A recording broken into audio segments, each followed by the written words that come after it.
सभी को मेरा प्रणाम। जय गुरुदेव। सबसे पहले गायत्री प्रणाम। ओम भूर्भुवः स्वः तत्सवितुर्वरेण्यं भर्गो देवस्य धीमहि धियो यो नः प्रचोदयात्। सभी को मेरा प्रणाम। सभी के अंदर विराजमान उस गुरु सत्ता को नमन। तो हम चलते हैं श्लोक नंबर 28 प्रज्ञा पुराण प्रथम मंडल का 7वां अध्याय श्लोक नंबर 28। उसके अंदर बातचीत चल रही है वैशंपायन ऋषि और मार्कंडेय ऋषि के बीच में। उन्होंने पूछा कि भगवान विष्णु ने नारद ऋषि को जब ध्यानस्थ होकर प्रज्ञा पुराण के बारे में बता दिया था, मैं ऋषि महाप्राज्ञ जो पिपलाद ऋषि हैं उनके सत्र के बारे में बताया था, उसके बाद उन्होंने किस प्रकार से जन जन में चेतना पहुंचाई और उसके बाद जब चेतना हर व्यक्ति तक पहुंच गई तो उन सब प्रज्ञा पुत्रों ने क्या किया, उसी के क्रम में वो आगे चलते हैं श्लोक नंबर 28। और प्रज्ञा पुराण के जो प्रथम मंडल का पेज नंबर 219। उनने आत्मनिर्माण और नव निर्माण के लिए व्रत ग्रहण किए। अब किसने? उन प्रज्ञा पुत्रों ने आत्मनिर्माण के लिए क्या किया? ये म्यूट कर लेते हैं।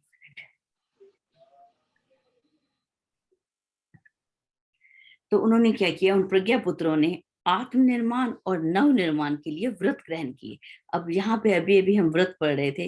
व्रत का अर्थ बताया था जो वेदांत ने, जो वेदों ने बताया, उपनिषद ने बताया कि क्या करना है और क्या नहीं करना, इसको हमने जीवन में ग्रहण करना। तो यहाँ पर भी उन्होंने ऐसे व्रत किए क्योंकि अब उन्हें जो है जानकारी हो गई थी कि हमने अपना निर्माण कैसे करना है और युग का निर्माण कैसा करना है। उसके लिए उन्होंने व्रत को ग्रहण किया और संकल्पों की श्रद्धांजलियां युग देवता के चरणों पर अर्पित की। हम जानते हैं कि जब भगवान राम ने इतना सारा, जब वहां पर जब वन में थे तो वहां पर हड्डियों का समूह देखा, इतनी सारी हड्डियां पड़ी हुई थी, तो पूछा कि ये किसकी हड्डियां हैं? ये है तो मनुष्य के शरीर की। तो वहां के जो वन मानव, वहां के जो मनुष्य थे, वहां पर जो वनों में रहने वाले थे, उन्होंने बताया कि जो राक्षस हैं, जो असुर हैं, वो ऋषियों को खा जाते हैं और वही ये हड्डियां यहाँ पे पड़ी हैं। तो भगवान ने संकल्प किया था, निश्चर विहीन करूमहि, इस धरती को मैं निश्चरों से विहीन कर दूंगा। तो एक संकल्प लिया था। ऐसा ही संकल्प गुरुदेव ने भी लिया कि मैं इस धरती पर जो है एक स्वर्ग का अवतरण करूंगा और मनुष्य के अंदर जो सोया हुआ देवत्व है उसको जगा देंगे। यदि हम ध्यान से देखें, आज मनुष्य के अंदर मनुष्यता की कमी होती जा रही है और गुरुदेव ने तो कितना बड़ा संकल्प किया कि मैं मनुष्य के अंदर देवत्व का उदय कर दूंगा। ऐसी बड़ी बात। तो यहाँ पर सब लोगों ने यहाँ पर संकल्प किए। वो संकल्प की जो श्रद्धांजलियां थी वो युग देवता के चरणों पर उन्होंने अर्पित की। पंचमुखी अग्नि वेदिका के सन्मुख उन्होंने देव दक्षिणा समर्पित की। देव दक्षिणा गुरुदेव ने, आपने जब भी देखा होगा, जब भी गुरुदेव ने यज्ञ किया, जब भी हम सब भाई बहन भी यज्ञ करते हैं तो दक्षिणा के रूप में हम क्या लेते हैं? हम सबसे अनुरोध करते हैं और अपने आप से भी एक रिक्वेस्ट होती है कि हम एक बुराई को छोड़ें और अच्छाई को ग्रहण करें। तो ये बात यहाँ पर सभी ने क्या किया? उस अग्नि के सामने बैठकर देव दक्षिणा समर्पित की, अर्थात अपनी बुराइयों को छोड़ा और अच्छाइयों को अपने अंदर धारण किया। और आत्मनिर्माण के लिए साधना, स्वाध्याय, संयम और सेवा के दृढ़ व्रत लिए। अब आत्मनिर्माण के लिए उन्होंने क्या किया कि हमने साधना है। अब किसको साधने की बात हुई यहाँ पर? अपने आप को। स्वाध्याय, हर स्वाध्याय हर समय हम पढ़ेंगे, हर समय जो भी हमने पढ़ा उस पर चिंतन करेंगे, मनन करेंगे, अपने जीवन में उतारेंगे। स्वाध्याय, हर स्वाध्याय। संयम, हमने अभी तक संयम सारे हम यहाँ पे पढ़े, इंद्रिय संयम, अपनी वाणी का संयम पढ़ा, समय का संयम पढ़ा, साधन का संयम पढ़ा। उस सब बारे में हम इन सेवा को भी, संयम को भी अपने जीवन में अपनाएंगे। जो पढ़ लिया यदि आचरण में नहीं उतरा तो उसका मतलब। सेवा के दृढ़ व्रत लिए। सेवा, जब भी किसी को जरूरत है हमारी इस शरीर की, इस धन की, हमारे बल की, तो हम उसको भी जरूर करेंगे। ऐसा सबने व्रत लिया और अपने अपने परिवारों को पंचशील की सत प्रवृत्तियों से अभ्यस्त करने का प्रसन्नता से निश्चय किया। अब यहाँ पर जो उन्होंने निश्चय किया है, बड़ी प्रसन्नता से, जब हमें कोई आके बताता है कि आप ऐसा करें, या हम दुखी होके वो काम करते हैं या प्रसन्नता पूर्वक करते हैं, इस पर बहुत कुछ निर्भर करता है। हम जो भी काम करें, जैसा भी निश्चय करें, कोई व्रत करें कि सोमवार का व्रत वापस आ गया, एक दुखी होकर हम कर रहे हैं और हम प्रसन्न होकर कर रहे हैं कि अच्छा हुआ आज तो व्रत आ गया और हम आज के दिन हम कुछ संयम कर सकेंगे। जो भी हम काम करें, इन सत प्रवृत्तियों को अपने जीवन में उतारें तो प्रसन्नता से करने का सबने निश्चय किया। इस प्रकार आत्मनिर्माण और परिवार निर्माण की श्रृंखला चल पड़ी, जो क्षण भर भी नहीं रुकी। अब यहाँ पर कौन सी श्रृंखला चली? अब सब लोगों ने अपना अपना निर्माण और उसके बाद अपने परिवार का निर्माण। गुरुदेव ने यहीं से जो है प्रक्रिया प्रारंभ की है। सबसे पहले अपना निर्माण, अपना सुधार संसार की सबसे बड़ी सेवा है। इसी पर उन्होंने बात की, यही काम किया। जब हमारा अपना निर्माण हो गया, अब हम अपने परिवार के अन्य सदस्यों का भी निर्माण करना है, सहज भाव से, प्रसन्नता पूर्वक। यदि परिवार में किसी को सुधारना भी है, वो प्रक्रिया गुरुदेव ने बताया था पीछे, वो प्रक्रिया बहुत धीमी होती है और बड़े प्रेम पूर्वक करनी पड़ती है। उसमें कोई आपको समभाव में रहना, अभी अभी हमने उपनिषद में भी पढ़ा कि उसमें ही क्षमा का अर्थ बताया कि क्षमा का अर्थ है यदि कोई हमारे साथ कैसा भी व्यवहार करता है, हमने उस समय समभाव में रहना, ये ही हमें बताया। तो आगे है आत्मनिर्माण की और परिवार, टफ है कोई बात नहीं, चलता है। आत्मनिर्माण और परिवार निर्माण की श्रृंखला जो है चल पड़ी, जो क्षण भर भी नहीं रुकी, और उससे देव मानवों का निर्माण चल पड़ा। और इसे कौन बने? जो लोग इस वो करेंगे, इस तप को करेंगे, अपने आचरण में उतारेंगे, वो ही तो देव मानव कहलाएंगे। देव मानवों का निर्माण जो था वो यहाँ पर चल पड़ा। चलते हैं व्याख्या की ओर। लिखते हैं, व्याख्या को हम जल्दी से पढ़ लेते हैं। विश्व निर्माण व युगांतरीय परिवर्तन की प्रक्रिया आत्म क्षेत्र से आरंभ होती है। अगर विश्व का निर्माण करना है, ये युग के अंदर परिवर्तन करना है, तो वो प्रक्रिया कहाँ से शुरू होगी? अपने आप से शुरू होगी, अपने आप से आरंभ करनी पड़ती है। आत्म निर्माण कर सकने वाले पुरुषार्थी ही नव सृजन हेतु व्रतशील हो पाते हैं। जो अपना निर्माण करेगा, जो अपना निर्माण कर सकता है, वो ही विश्व का निर्माण करेगा। भाव आवेश में कूद पड़ने वाले सामयिक श्रेय भले ही पालें, स्वयं को धन्य नहीं बना सकते। कई बार भावना के आवेश में आ जाते हैं, मैं तो बहुत सारा काम करूंगा और दौड़ पड़ते हैं, लेकिन वो श्रृंखला जो है उसमें हम क्या, भावों के आवेश में उस समय कुछ क्षण के लिए वो श्रेय पा लेते हैं, लेकिन वो स्वयं को धन्य नहीं बना सकते। तो भावा आवेश में कोई भी काम हमने नहीं करता। जब हम गुरुदेव का पाठ करते हैं तो उसमें एक शब्द आता है भावातीतम त्रिगुण रहितम। तो भावों से भी अतीत है जो, वो गुरु हैं हमारे। तो हमने भी भावनाओं से ऊपर उठकर एक दृढ़ संकल्प के साथ कि हम इस राह पर चले हैं, तो निरंतर ही चलते रहेंगे। तभी हम अपने आप को और अपने समय को, ये जो समय है परिवर्तन की वेला है, इसको हम धन्य बना पाएंगे।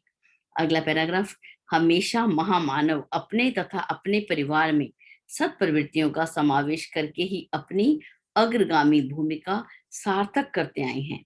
अब कौन करके आए हैं? महामानव। उन्होंने अपना और अपने परिवार में सत प्रवृत्तियों का समावेश किया, तभी उन्होंने अग्रगामी भूमिका जो है निभाई है। बिना त्याग की, कुसंस्कारिता से पीछा छुड़ाए बिना आत्मनिर्माण तो संभव ही नहीं, और इस साधना के बिना देव मानव बनना संभव नहीं। पंचमुखी अग्नि सतत यही प्रेरणा देती आई है, व्यक्ति वही अभिनंदनीय है जो सद्गुणों को अपने अंदर समाविष्ट करने के लिए कड़ा संघर्ष करता है और व्रतशील जीवन जीने के लिए कृत संकल्प होता है। अग्नि के समक्ष ली गई ऐसी प्रतिज्ञा को ही देव दक्षिणा नाम दिया गया है। अब देखिए, व्यक्ति कौन सा अभिनंदनीय है, किसका नमन और किसका वंदन है? जिसने सद्गुणों को अपने अंदर समाविष्ट किया। उसको यदि नहीं हो रहा था तो कड़ा संघर्ष किया, और व्रतशील जीवन जीने के लिए वो कृत संकल्प होता है। अपने संकल्प का, कहते हैं संकल्प का कोई विकल्प नहीं, उसका कोई विकल्प नहीं है। अग्नि के समक्ष जो भी हम प्रतिज्ञा करते हैं उसको देव दक्षिणा नाम कहते हैं। देव दक्षिणा हम लोग सब जानते हैं, सनातन धर्म के अंदर जब एक पति, जो एक जोड़े का विवाह होता है, एक पुरुष का और एक महिला का, तो उसमें जो है अग्नि के समक्ष होकर हम अग्नि को साक्षी मानकर विवाह करते हैं। तो जब उसको जब विवाह करते हैं तो अग्नि के समक्ष की गई प्रतिज्ञा को हम जीवन भर निभाते हैं।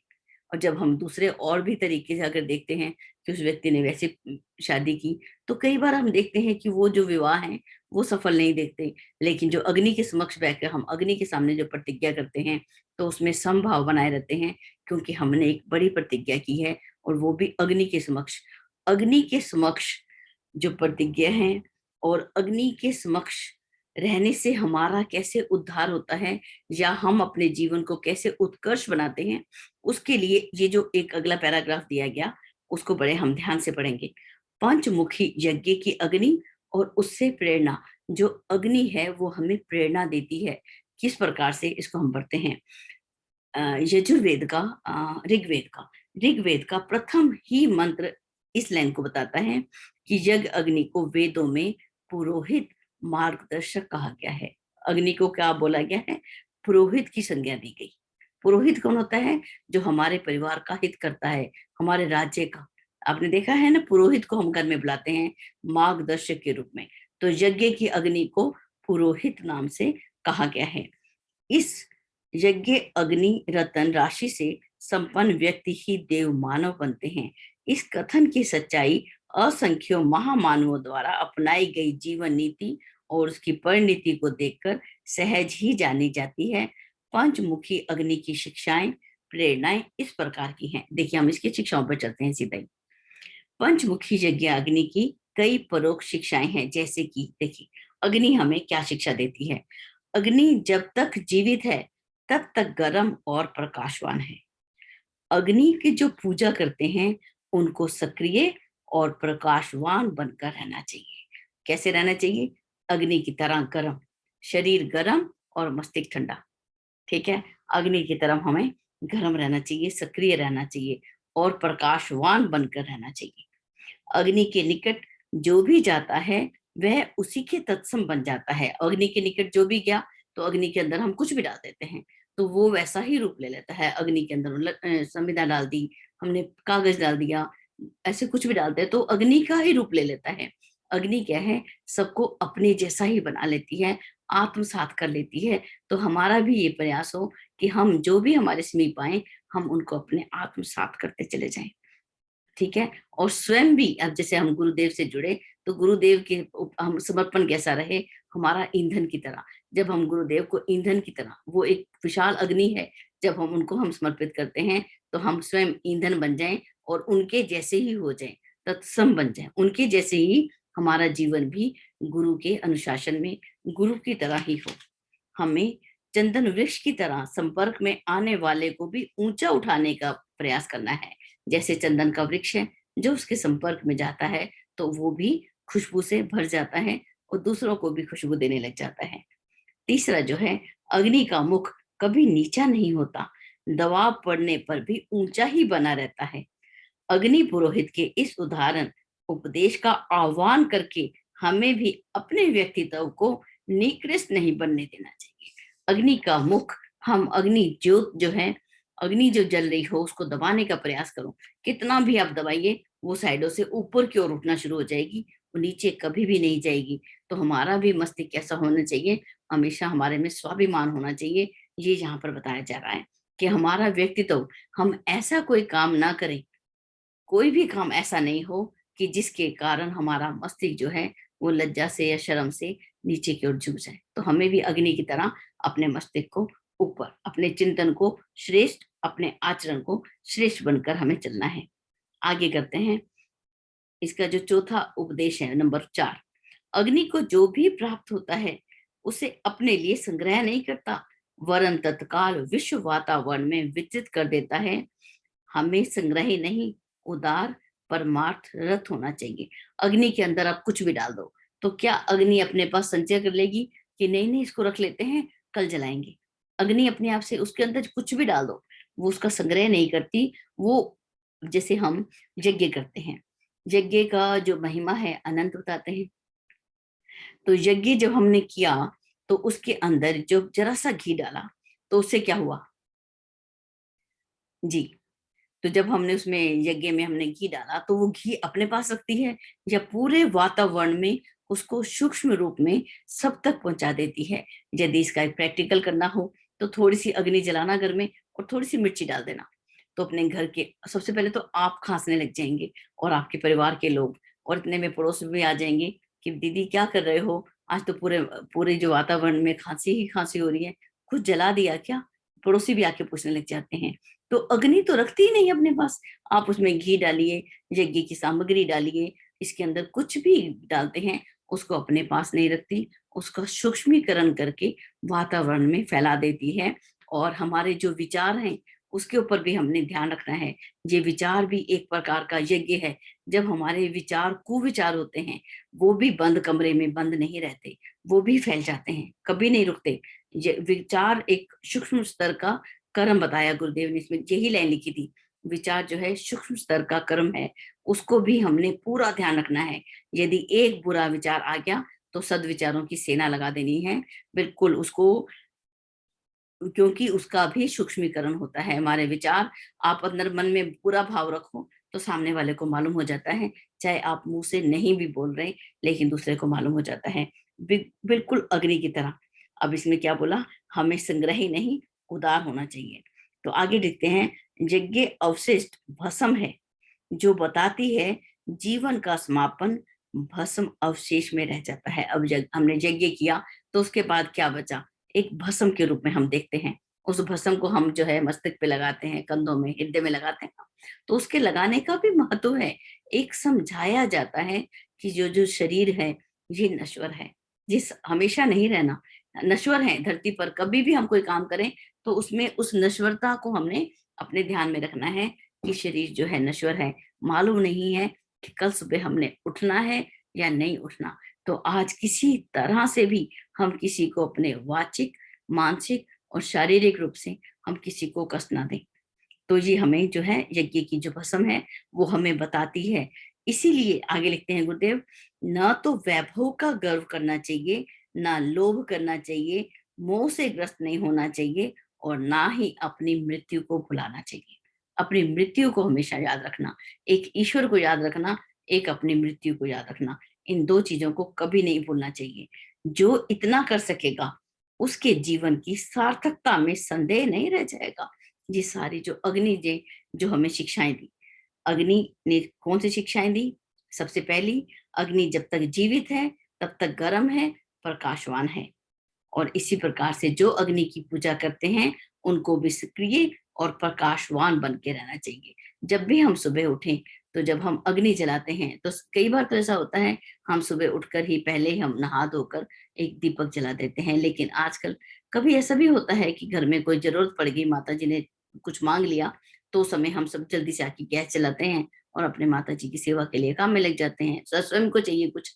तो उस समय भी जो भी अग्नि जलाएं तो हम उसको प्रणाम करके उसके ये जो गुण हैं, इसका एक लेसन जो है अपने अपने अंदर सोच लें, कि अग्नि से यही बात कर लें कि अग्नि जब तक जीवित है, जब तक गर्म और प्रकाशवान रहती है, मैं भी अपने जीवन में किस प्रकार से रहूं, सक्रिय और प्रकाशवान बन के रहूं। जो मेरे संपर्क में आए उसी के जैसे, मेरे ही जैसा हो जाए, या मैं जब गुरुदेव की शरण में जाऊं तो गुरुदेव के जैसा ही हूं।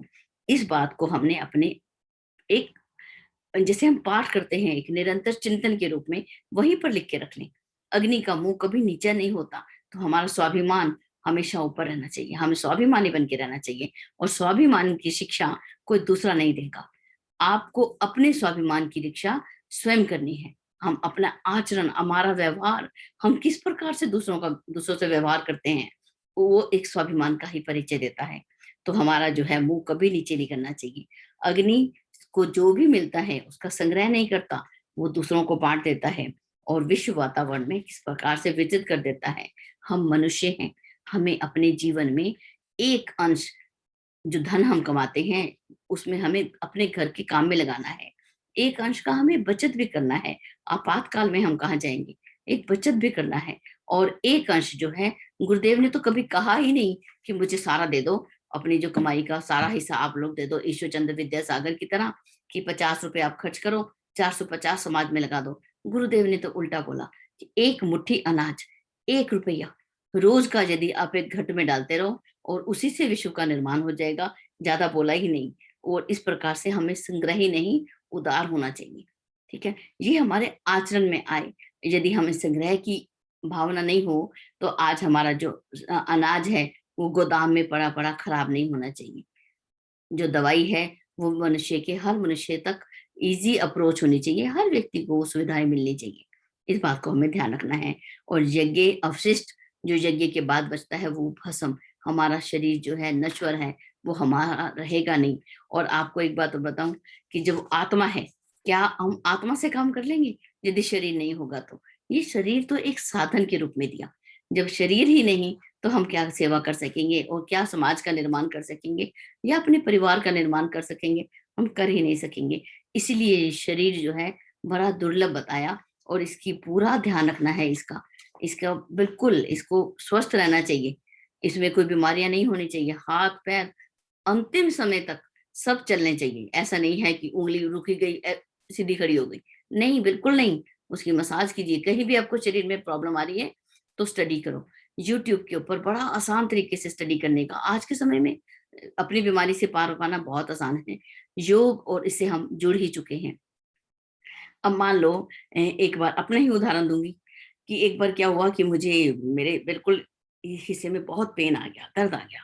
मैं कुछ भी ऐसा खा लेती, मान लो घर में हलवा बन गया, थोड़ा सा खा लिया। ऐसा तो नहीं है, मनुष्य है, उसकी लकड़ी की जीभ तो नहीं है कि मैं नहीं खाऊंगी सब लोग खाएंगे, ऐसा तो नहीं होता। खा लिया तो बहुत तेज पेन आने लग गया। तो जैसे डॉक्टर पास गए, अपने मेरे हस्बैंड मेडिकल से हैं, तो उनसे पूछा। तो बोले कि हमें ऐसा लगता है कि जैसे जो गॉल स्टोन होते हैं, गॉल ब्लेडर में स्टोन हो जाते हैं, कुछ ऐसा ही लगता है। तो कुछ नहीं किया, यूट्यूब पे डॉक्टर पास गए तो उन्होंने भी यही बोला कि गॉल ब्लेडर ब्लेडर जो है उसको चेक कराना होगा। कुछ नहीं, सीधा जाके यूट्यूब पर बहुत सारे सर्च मारा, सबको स्टडी किया। स्टडी करने के बाद एक त्रिकोण आसन जो था उन्होंने वहां पे बताया था। तो त्रिकोण आसन का नियमित रूप से अभ्यास करना शुरू कर दिया, नियमित रूप से, उसको छोड़ा ही नहीं। जब करते करते क्या हुआ, जब गॉल ब्लैडर के लिए मुझे नहीं मालूम कि मैंने तो टेस्ट करवाया ही नहीं था, मैं नहीं बोलती कि उसमें स्टोन थे या नहीं थे, लेकिन हाँ उस दर्द से पार पाया। फिर मुझे उसका पेन जो था वो होना बंद हो गया त्रिकोण आसन से। आज का समय तो हम योग को देखें, एक्यूप्रेशर के पॉइंट देख लेते हैं, या कुछ भी हम देख लें, अपने शरीर को स्वस्थ रखना ये सबसे बड़ी साधना है। अपने शरीर को साधना, शेर को साधा, चीते को साधा, सबको साध लिया, हाथी को भी अपने कंट्रोल में कर लिया, लेकिन अपने शरीर को नहीं साधा, सब बेकार हो जाएगा। आगे चलते हैं। देव बलि, देव दक्षिणा। स्वामी राम तीरथ से एक व्यक्ति ने पूछा, क्या संसार की विपत्तियां टालने और स्वर्ग की परिस्थितियों के अवतरण का कोई उपाय है? कि कोई ऐसी तरीका है कि जिससे संसार की विपत्तियां, बात भी कितनी बड़ी बात कर रहे हैं, कि संसार की विपत्तियां टल जाएं और धरती पर स्वर्ग का अवतरण हो जाए? क्या कोई ऐसा उपाय है? तो स्वामी राम तीरथ बोलते हैं, हाँ अवश्य है। स्वामी जी बोले, बलिदान से विपत्ति टलती है। ये कहावत आज भी उतनी ही सच्ची है जितनी प्राचीन काल में। ऐसा यज्ञ हमें इसी संसार में स्वर्ग दिला सकता है जिसमें देवताओं की तृप्ति के लिए किए गए यज्ञ में विद्वेष, ईर्ष्या, क्रोध और कृपणता का बलिदान किया जाए। देखिए यहाँ पर बलिदान, किसका बलिदान कर रहे हैं? आज जब हम देखें तो समाज में संत चाहिए, सुधारक चाहिए या शहीद चाहिए? आज बलिदान देना है तो किसका देना है? तो यहाँ पर लिखते हैं, स्वामी राम तीर्थ बता रहे हैं कि यज्ञ में जो हमने आहुति देनी है, अपने विद्वेष की, द्वेष भावना की, हमें किसी से ईर्ष्या नहीं करनी। कंपटीशन करना है तो एक हेल्दी कंपटीशन। वो बच्चा फर्स्ट आया है, मैं भी पढ़ूंगा, फर्स्ट आऊंगा। मेरे पड़ोसी की घर में कार आई है, मैं भी ज्यादा श्रम करूंगा, मेहनत करूंगा, सुख और सुविधाओं को लेके आऊंगा। गायत्री तो सांख्य योग, गायत्री का जब हम पढ़ेंगे इसके अंदर, तो उन्होंने कमाने के लिए तो कभी मना नहीं किया। दो हाथों से कमाओ, हजार हाथों से लुटाओ। कमाने के लिए, धन कमाने के लिए गुरुदेव ने कभी नहीं कहा, बस नीति पूर्वक कमाने की यहाँ पर बात की गई। ईर्ष्या नहीं करनी, क्रोध क्रोध नहीं करना, और कृपणता का, जो हम कृपण होते हैं उसका बलिदान किया जाए। कृपण किसे कहा गया? कि जो धन का ना ही स्वयं उपयोग करता है, ना ही परिवार के लोगों के हित में लगता है, ना ही उनकी शिक्षा पर लगता है, ना ही स्वास्थ्य पर लगता है, और ना ही किसी के काम में आता है। उस व्यक्ति को कृपण कहा गया। यदि वही कृपण व्यक्ति, एक व्यक्ति जो धन को बचा बचा कर बड़े संयम से खर्च करता है, और यदि अब यूनिवर्सिटी बन रही हो या किसी को कोई बड़ा काम हो रहा हो तो उदारता पूर्वक देता है, तो क्या हम उसको कृपण कहते हैं? कभी नहीं कहते। तो इसमें बलिदान की जो बात की गई कि किसका बलिदान देना है, विद्वेष का, ईर्ष्या का, क्रोध का और कृपणता का बलिदान दिया जाए। इस शरीर को नाश करने की बात कहीं नहीं कही गई। आगे चलते हैं। युग धर्म के अनुकूल देव दक्षिणाएं। हमने युग धर्म के अनुकूल आज कौन सी देव दक्षिणा देनी है, उस पर बात आ रही है।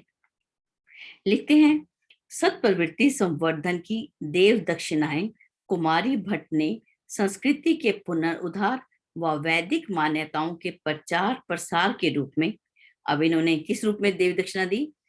कुमारी भट्ट ने संस्कृति के पुनरुद्धार के लिए और वैदिक मान्यताओं के प्रचार और प्रसार के रूप में उन्होंने अपनी दक्षिणा जो थी वो समर्पित की।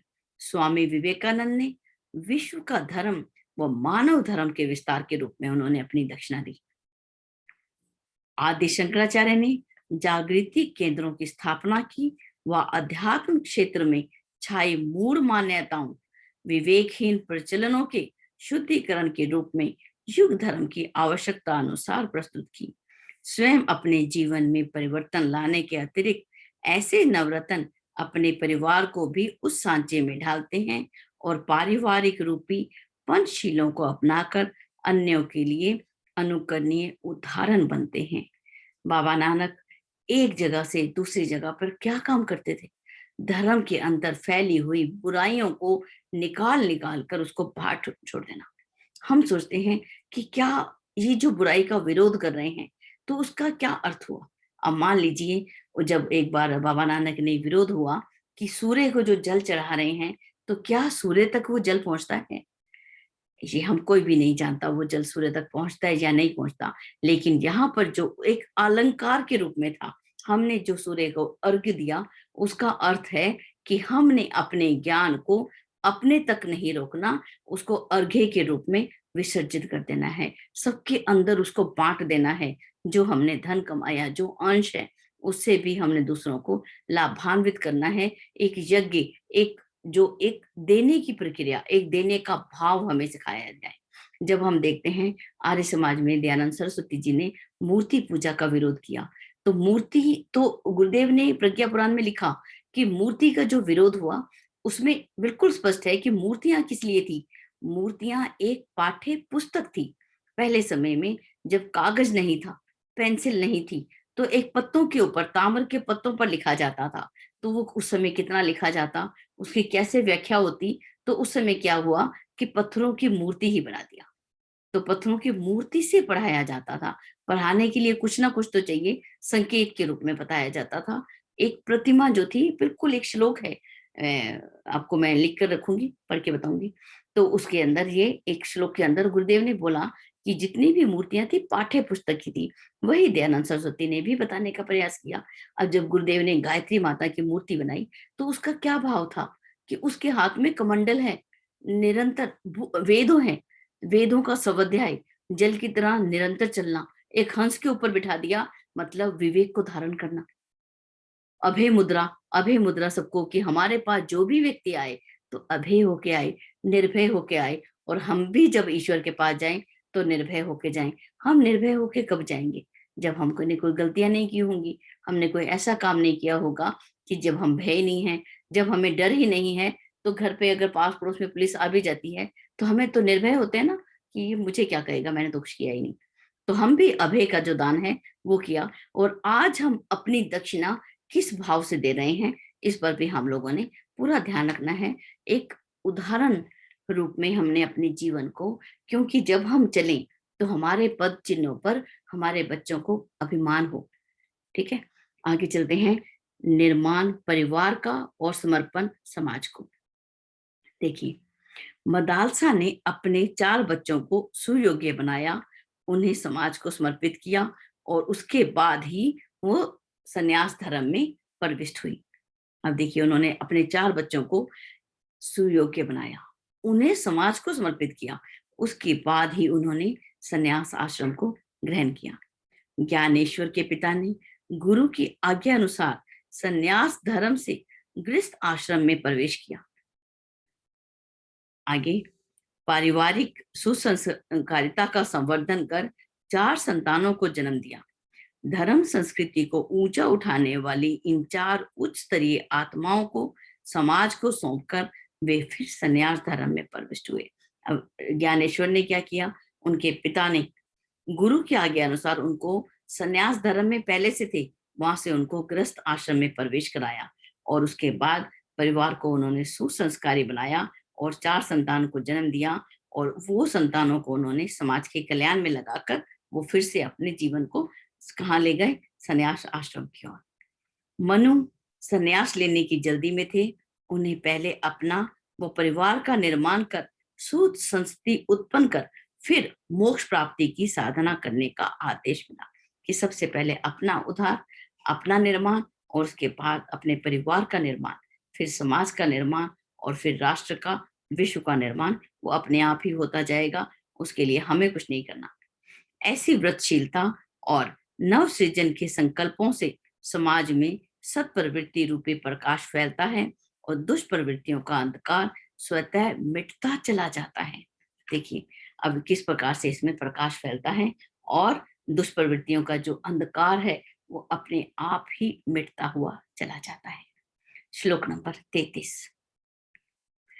उन प्रज्ञापुत्रों की प्रखरता से सत्प्रवृत्तियां बढ़ती चली गई। यहाँ पर वैशंपायन ऋषि को मार्कंडेय ऋषि बता रहे हैं कि उन प्रज्ञापुत्रों ने जिन्होंने आत्मनिर्माण किया, अपने परिवार का निर्माण किया और युग को नवसृजन के लिए उनकी प्रखरता से क्या हुआ, सत्प्रवृत्तियां बढ़ती चली गई और दुष्प्रवृत्तियों को शेष रहने का कोई अवसर ही नहीं आएगा। युग सृजिताओं ने समयदान, अंशदान की उदारता अपनाई और उस अद्भुत सामर्थ्य को जन्म दिया जिस शक्ति के सहारे अंधकार मिटा, देव तत्वों को बल मिला और असुरता निरस्त होती चली गई। अब देखिए यहाँ पर उन्होंने क्या किया, उनकी प्रखरता से सत्प्रवृत्तियां बढ़ती चली गई और अब उन दुष्प्रवृत्तियों के शेष रहने का कोई अवसर आएगा ही नहीं। ऐसी बात यहाँ पर मार्कंडेय ऋषि बता रहे हैं। युग सृजेताओं ने क्या किया, समयदान किया, अंशदान की उदारता अपनाई और उस अद्भुत सामर्थ्य को जन्म दिया जिस शक्ति के सहारे अंधकार मिटा। ऐसा सामर्थ्य उत्पन्न हो गया कि जिसके सहारे अंधकार जो था वो मिट गया, देव तत्वों को बल मिला और असुरता निरस्त होती हुई चली गई। अब हम चलते हैं व्याख्या की ओर। हमारे पास है 5 मिनट, पढ़ लेते हैं इसको। प्रज्ञा अवतार जन जन में यह चेतना जगा रहा है कि उन्हें अपने जीवन क्रम में आदर्शवादिता को अधिकाधिक मात्रा में धारण करना होगा। उच्च स्तरीय भाव संवेदनाएं मूर्छित अंतःकरण में नहीं जन्म लेती। प्रज्ञा अवतार की प्रेरणा व प्रभाव से लोग अपने भीतर नई उमंगें उठती अनुभव कर रहे हैं और मस्तिष्क में उत्कृष्टता के प्रति रुचि उत्पन्न हो रही है। युग परिवर्तन के बीजांकुर प्रखर प्राणवान सुसंस्कारी जागृत आत्माओं में सत्प्रवृत्तियों के उफन पड़ने व अवरोध बनी दुष्प्रवृत्तियों के समूल नष्ट होने के रूप में फूट रहे हैं। ऐसे सेनापतियों के तत्पर होने पर ही सैनिक युद्ध मोर्चे की ओर बढ़ते हैं। ऐसों की उदारता औरों के लिए प्रेरणा का प्रकाश पुंज बन जाती है। जब हमारा जीवन ऐसा हो कि दुष्प्रवृत्तियां जो हैं वो समाप्त होती जाएं, सत्प्रवृत्तियां जो हैं हमारे जीवन में शामिल होती जाएं, तो हम कैसे हो जाते हैं, दूसरों के लिए प्रेरणा का प्रकाश पुंज बन जाते हैं, प्रकाश पुंज बन जाते हैं। प्रवृत्ति बदलते ही सब कुछ बदल जाता है। यदि आंतरिक प्रवृत्ति नहीं बदली तो बहिरंग कभी भी नहीं बदल सकता। मूल प्रवृत्ति उभर कर आएगी ही। आगे लिखते हैं, एक छोटी सी कहानी दी यहाँ पर। किसी जंगल में एक तांत्रिक रहता था। एक दिन वहां चूहा जो था दौड़कर आया। तांत्रिक को समझते देर ना लगी कि ये चूहा जो है वो डर रहा है। उसने क्या किया, उसने देखा जो चूहा है बिल्ली से डर रहा है, उसने चूहे को ही बिल्ली बना दिया। अब जो बिल्ली थी वो कुत्ते के भय से बाहर ना निकली, अंदर भय कुत्ते को देख लिया, अब डर के मारे अंदर से नहीं निकली। तांत्रिक ने इसे भी समझा और अब उसे उसने कुत्ता बना दिया। अब जो कुत्ता था उसको तेंदुए का डर बना रहा, वो बाहर ना निकले। अब झोंपड़ी से दूर ना जाकर अंदर ही दुबका पड़ा रहे। तांत्रिक ने एक और मौका दिया, उसे अब चीता ही बना दिया। देवयोग से एक बहेलिए की टुकड़ी उस दिन वन में चीते को पकड़ रही थी। डर कर बेचारा उस झोपड़ी में आकर छुप गया। तांत्रिक के मन में अब एक विचार आया। उसने अपना कमंडल उठाया, जल लेकर उस चीते पर फेंका। इस बार वह अपने चूहे के रूप में आ गया और बिल में घुस गया। गुरुदेव लिखते हैं, जब तक अपनी वृत्ति नहीं बदलती, किसी की सहायता से बाह्य रूप बदलने से समस्या का हल नहीं मिलता। यदि हम सोचें कि दूसरे व्यक्ति ने अगर हम दूसरों को प्रेरित किया, हमारे अंतर को तो हमने बदला ही नहीं, हम बाहर को बदलने का प्रयास किया, तो वो है जो वृत्ति जब तक नहीं बदलेगी तो समस्या का हल हो ही नहीं जाता, हो ही नहीं सकता। जब अंदर का अपना आप बदल जाता है तो बाह्य वेश भले भी कुछ ही हो, हमेशा सत्प्रयोजन में ही रुचि रहती है। दूसरों को ऊंचा उठाने के ही सतत प्रयास चलते रहते हैं। कितना खूबसूरत, एक बहुत ही सुंदर। और हमारे पास अभी इसका बस 2 पेज बचे हुए हैं, प्रज्ञा पुराण भाग 1 के, और उसके बाद हम प्रज्ञा पुराण भाग 2 जो कि मानव महामानव कैसे बने, बहुत ही खूबसूरत पुस्तक है। मानव महामानव कैसे बने, और उसके अंदर धर्म की 10 लक्षण भी बताए गए। धर्म किसे कहते हैं, संप्रदाय किसे कहते हैं, दोनों का अंतर बहुत ही सुंदर तरीके से प्रज्ञा पुराण भाग 2 के अंदर हम समझेंगे। और अब जो है हमारे पास 1 मिनट और 47 सेकेंड बचे हैं। आप अपनी कोई बात कहना चाहते हैं तो आप कह सकते हैं। और ये श्लोक पढ़ना है तो मैं श्लोक ही पढ़ लेते हैं। श्लोक नंबर 37। महामुने, यह प्रज्ञा युग का सुप्रभात सिद्ध हुआ। जागृत आत्माओं का अंशदान ऋषि रक्त की तरह संस्कृति की अभिनव सीता को जन्म देने में समर्थ हुआ। इस सामर्थ्य ने अगणित सत्प्रवृत्तियों को सृजा और उन्हें परिपोषण प्रदान किया, जो मांगलिक वर्षा के समान सिद्ध हुआ। यह आत्मनिर्माण और युग निर्माण की समन्वित प्रक्रिया देव दक्षिणा के नाम से पृथ्वी पर प्रसिद्ध हुई। अग्नि की साक्षी प्रस्तुत की गई ये श्रद्धांजलियां दाताओं के लिए श्रेय सौभाग्य का कारण बनी और मानवीय गरिमा के पुनर्जीवन का निमित्त कारण बनी, जो धन्य एवं अमृत पोषण सिद्ध हुआ। इस प्रक्रिया ने युग शक्ति का रूप धारण किया और परिवर्तन का निमित्त कारण बनी। वर्तमान में यही सब चल रहा है। उज्जवल सुभविष्य सुनिश्चित है। इस श्लोक को हम कल दोबारा पढ़ लेंगे कि जिस प्रकार से हमने देखा था, जब सीता अभी यहाँ पर समय नहीं है, इसी लाइन को पढ़ लेती हैं। जागृत आत्माओं का अंशदान ऋषि रक्त की तरह संस्कृति की अभिनव सीता को जन्म देने में समर्थ हुआ। ये इसका इंपॉर्टेंट लाइन है। हम इसके ऊपर इस श्लोक को हम कल दोबारा लेंगे, श्लोक नंबर 37। इसी के साथ ये इस अपनी वाणी को विराम देती हूँ। ओम शांति ही शांति ही शांति ही। आप अपने विचार एक विस्तृत रूप में हमारा मार्गदर्शन करें। जो भी हमारे में कमी है उसको